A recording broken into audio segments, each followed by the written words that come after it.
everyone, welcome back to Art as a Hobby, where we make creativity a joyful part of everyday life.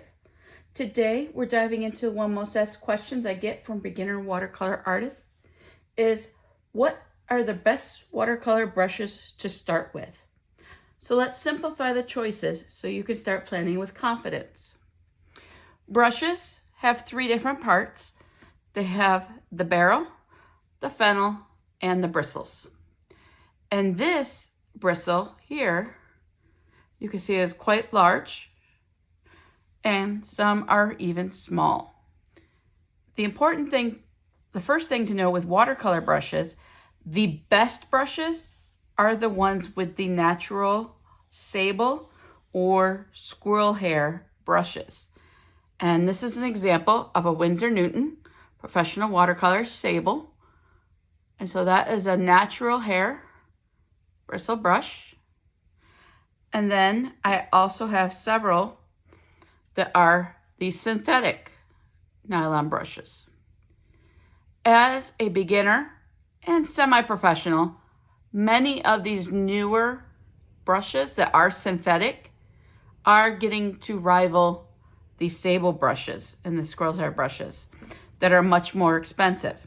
However, the benefit of having a hairbrush, an actual sable or squirrel hair brush, is that it does hold water more consistently and it won't lose its shape as quickly with the professional brushes. But as far as I've been using the different brushes here that you see, I have not found with the middle level synthetics much of a difference. There's even some lower cost brushes that are very good. Besides the bristle type, you also have the bristle size. So as you can see, this is a very large brush. We would only use that if we were working on a full-size canvas when we were doing water art of that big of a section. So you could really use this for the wet on wet, so you can wet the canvas before you start going in with your colors. This is also a large round brush. You can see that that's a Lord Sheraton. It's a soft dusting brush, but it works very well for those large canvases to get water on the paper. I would never use this for an actual drawing with the color, just because this would be hard to get out of the color out of it. But this is very good for putting the water down first. And you can see it's quite large. When we talk about the size of a brush, there's a couple different sizes available. And I think that here in my round brushes is a good example. If you look on the barrel of a brush, you will typically see a number associated with that brush. You can see here as I line them up, I have a number 2, which is relatively small tip. And these are all round brushes. I'll talk about them in a minute. But then we go up to a 6, an 8, a 10, and a 12. So you can see the difference in the size of those brushes. So they're going to hold more water the bigger they are. And that is good if you're doing washes on a larger canvas. Some of these could even be used for detail work. But they're primarily large so that they hold more water for our wet on wet techniques. As I have them out here, besides the numbers, where the smaller the number, the smaller the bristles, the larger the number, the larger the bristles, is the shape of the bristles. So you can see in this instance, these start to taper down to a point. They're not a sharp point, but they do come down to a point. You'll see that on each of these. Okay. If I change over to these, for example, they also have those numbers from 12 to 2, but these have a different bristle shape. These are a fan brush. These are used a lot when you need to make waves for the oceans or trees for their leaves. There's a lot of beautiful uses for these fan brushes. And so having them in different sizes is always a good choice. Again, it's important that you just do what your budget allows. These are all synthetic brushes. Then there are also the water brushes that we use. These are used a lot for on-the-go painting. These have a reservoir, a plastic reservoir that you can fill up with water, and then you just squeeze it out into the bristles and touch it to your color that you're going to use at that time. And as you see, these come in different file shapes as well, bristle shapes. I can make this one into a nice point. This one is a nice flat. So that's a little bit about the different size of brushes. We talked about the type of bristles. And so you might be asking yourself, wow, there's a lot of different brushes here. Do I need all of these to start? Absolutely not. We have all different types of brushes here. All the way from these larger to even these very, very small ones. Like this one, it's a size 3, and you can see that it's got very sharp bristles at the end. So that would be a great detail brush. These are actually silicone brushes. So this tip is not a bristle at all, it's silicone. And I use this for putting on masking fluid. Okay. We're not going to talk about masking fluid in this episode, but as we work into the tools, we'll start talking about those. And then I also have some that I got. These are officially nail art brushes, so they handle acrylics, but they also handle the watercolors very, very well. And you can see how sharp of a point I can make that. And when I'm making a straight line, since my hand's a little bit shaky, it's easier doing it with a longer brush because it will forgive those little shakes now and then. Okay. So you can see I have all these brushes. Now, I don't do large canvases, so I don't use these large brushes very much at all. I use mainly these smaller brushes. And so number 1, you should have a round brush. The round brushes are the most versatile brushes there are. If you're going to be working in workbooks, different sizes, probably up to a 20 by 20 is probably about the size I would go. This would be the size you would need. This is a 6 round brush. So if you have a 6 round brush, you can do a lot with that. You can use it across the entire piece of paper to do wet on wet. It does come down to a point, so you can do some rough detail work. And it's just an overall great brush. As you push it down, as you go across the paper and you press, it widens out and then it lifts right back up into that sharp.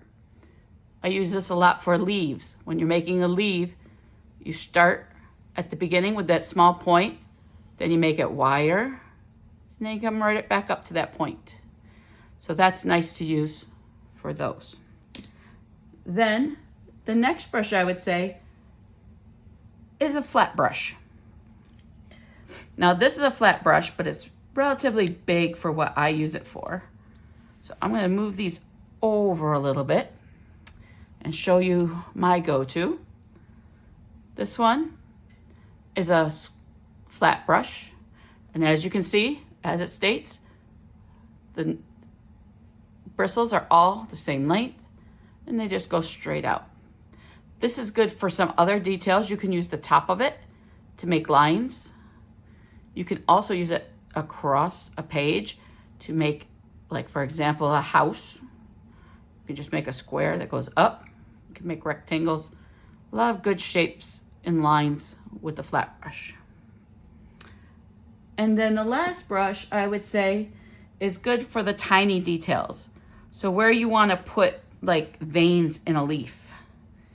I don't have my number 1. So here's a number 2. So you can see how thin that is. It's a very, very thin brush, and it comes to a very good point. And so when you use this, you can get into all those little details. And so if you're just starting out and you can't afford a pack of brushes, you can simply get away with just a number 6 round brush, a 1/2 inch flat brush, and a number 2 round brush for details. And that's it. So instead of spending a lot of money on your brushes, and then as you move up and you get more detail, you start figuring out what types of things you like to make. Like for example, you'll see me with a lot of ocean scenes. So I do end up using some of these bigger round brushes where it brings in the larger amounts of blue liquids and things like that. So those are the 3, as well as the types of brushes. You may go back and forth on brands of brushes. You'll notice I don't need certain brushes from a specific company. I use them across the board. The ones that came with my watercolors are called Nic Pro. And I must say, for the first probably 2-3 months, these were the only set that I had. And this is a 12 round that came with my kit. And you can see what a nice point that says. So this is my Nic Pro, which is a very generic beginner entry-level cost brush, but it works very well. Okay. So you do need to take care of your brushes. So a couple of things about brushes. Don't let the paint dry ever into your brush. Try very hard to keep it rinsed well and often. When you're done rinsing, so for example, as I clean this, I don't push the brush straight in because you don't want to ruin your bristles or that point by doing it straight in and wiggling it around. Do it on a little bit of an angle, and you can just push it gently across the bottom to try to get some of that paint out, and then just wipe it up onto the side, and you can see how much paint you may still have in it through those drops. And then you can dry it off on a paper towel. Do not store these with their bristles up as they're drying. Always dry it down. Most of the time the bristles are held into the fennel by glue, okay? And so if you get water up in that glue consistently, a couple different things can happen. Number 1, the glue can break up and you start losing bristles. And it's not fun trying to get a bristle out of your painting. The second thing that can happen is the color gets really far up here towards the fennel, and then you start getting shadows in your paint. So maybe I need to make a sun tomorrow with a pale yellow, and I've been using this for blue today. So my colors might start out as yellow, but then all of a sudden they start turning green because of that blue coming down when I rinse my brush. The third thing is once a month, if you're painting consistently, you'll want to wash your brushes. You don't need to wash your brushes every single time after painting. You just rinse them with the water and make sure that it's clear. But once a month, if you're doing a lot of painting, you can use a soap to clean it, but be very careful the type of soap. So this is actually a cast iron soap. This is from Kirk's brand. It doesn't have any lotions or really strong perfumes in the soap. You don't want anything that's gonna gunk up. So a lot of soaps might have lotion in them to make our skin softer. And it's better to use either a brush cleaner or this more pure cast iron soap. And when you do it, again, you don't go straight down on the soap, just like we didn't go straight down in our water. You can simply get it wet and then rub it like you're getting paint off. And you can see, wow, look at all that blue that's still in there, even though I had rinsed all that time. So it's good every once in a while, once a month or so, to come back and just wash your brushes. Okay.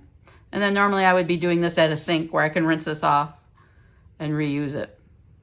Okay. I would just keep rinsing and washing, rinsing and washing. I do this usually where the sink is flowing over top of the soap and the brush so that it keeps getting, you can see I'm getting whiter later here, so it's almost clean. But again, having this underneath the sink and doing it is much easier than trying to do it on the bar in front of the camera. Okay, so let me just rinse that good. Okay.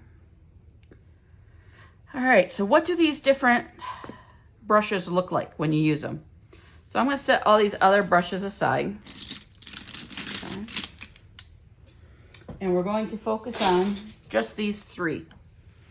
The three that I said were really your beginner. So have a piece of paper that's 100% cotton. Okay. This is also a good idea to do when you're first picking up your brushes, to get familiar and do a little warm up with your brushes. So I'm going to start with just wet on dry with this first round brush.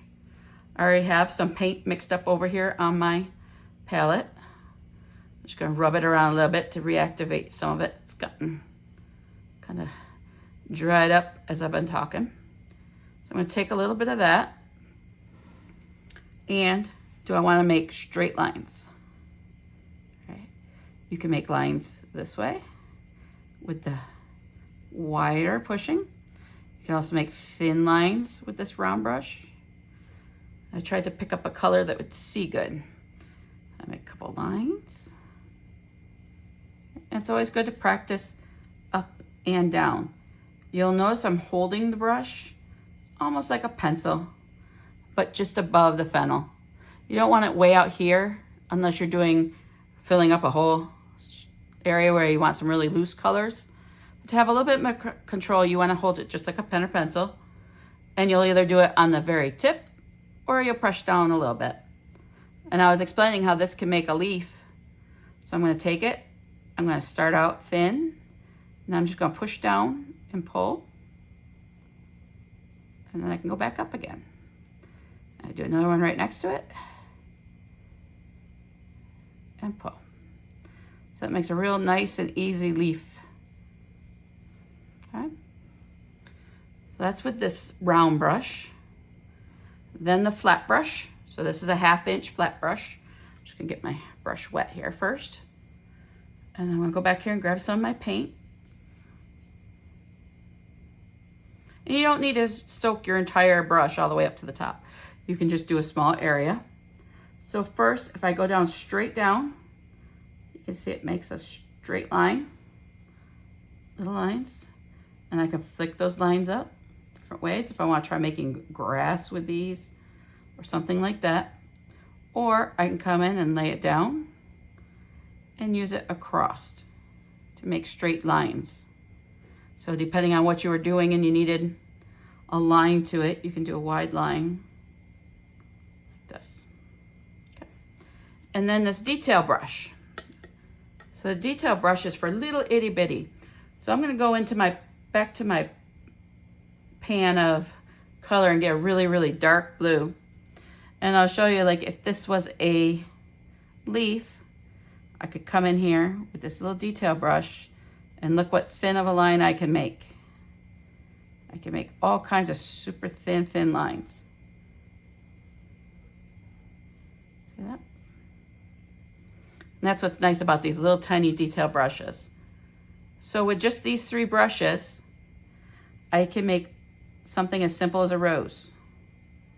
So I make these little C's interconnected.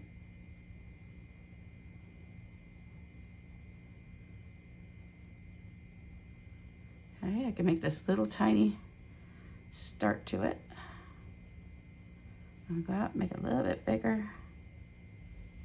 And then I can finish up with my round brush to make some bigger lines as we grow it and make it a little bit less pronounced so it gets to be into that shady. And you can see as I push down and over, it makes that wider and less, a little bit finer of a petal to make it just a little bit softer. And if these are a little bit strong, I can go back in and pick up some of this. Okay. And then I can use the straight. I can use this if I want to make the stem.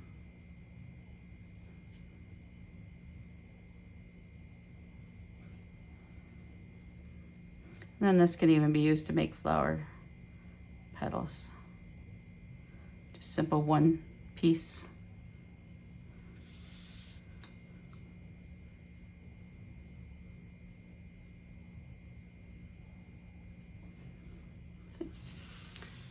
Flowers there. Okay. So since I'm done using these brushes, I'm going to make sure I rinse them really, really well.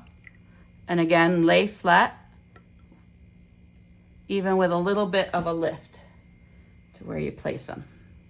So I usually lay them onto a paper towel and set them up on my palette. So that way, if there is any water, it runs down onto that paper towel. And that keeps our paints and our brushes good. Also, if you are rinsing your brushes after you've cleaned them, you may want to, for these, like the round brushes that need the point, just make that point and make sure it's not laying on that point when it's drying. So brushes are an investment when it comes to your painting. Since this is art as a hobby, we look more at the lower end of things. You don't want to get some of the other cheaper brushes like we use for the kids' watercolors, because those will break apart and fall apart on you pretty quickly, and you won't be happy with the designs that you make. By investing on just a little bit more into the middle to lower range, you will find a lot of synthetic brushes that are perfectly fine for creating our home watercolors. If you are doing something specific and you know that you're going to use this brush every day, you've been practicing with it for a while and you want a really good round brush, of course, invest in the true hair brushes, like the sable or squirrel hair brushes. Okay. So let me know in the comments, which brush do you use the most when you're doing your watercolor? And if this has helped you, give it a thumbs up and subscribe for more beginner-friendly watercolor tips. See you next time for more calm, creative moments here at Art is a Hobby. Happy painting!